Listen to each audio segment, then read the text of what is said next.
Hello, I'm Hickey from interest.co.nz and welcome to a special economic weather report brought to you in association with the BNZ.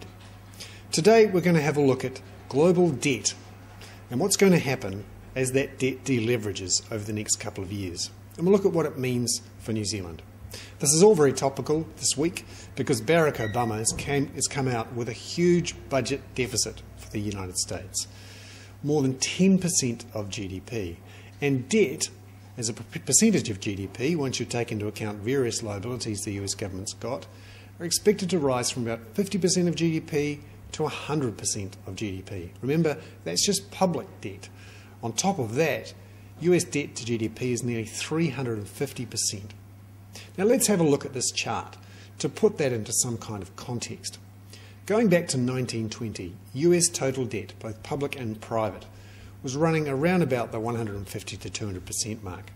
And then just before the Great Depression, it spiked to over 300%. Of course, there was the Great Depression, people saved more, spent less, and that debt to GDP ratio dropped back down towards the 100 to 150% mark, even though the US government was spending so heavily during the Second World War.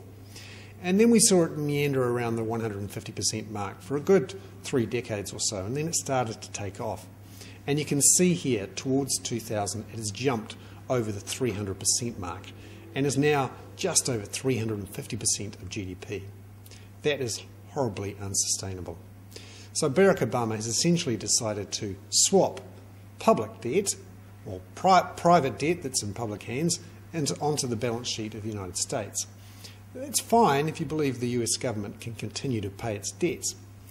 And there's some real doubts about that. If we get into what's called a compound debt spiral, that's where essentially, it's like if you had a credit card and you couldn't make the payments every month. The debt just got bigger and bigger, and with high interest rates, you headed into a spiral where you simply couldn't repay it anymore. And that's the fear of some people, particularly with that debt up there. It's impossible. And let's remember, deleveraging episodes have been studied since 1930, and after every big spike in debt to GDP, there has been a deleveraging of around about 25%. America can't avoid this deleveraging. Eventually, it will have to reduce its standard of living. It will have to reduce those debts and make sure that it can keep repaying them in the future. What does this all mean? Probably tax hikes in America at some stage, reduction in spending.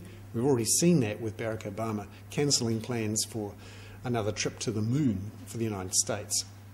What does it mean for New Zealand? Well, luckily for us, our debt to GDP ratio, particularly for the public sector, the government, is much lower than America. We're currently around about 13% for public debt. Problem for us is private debt, about 121%.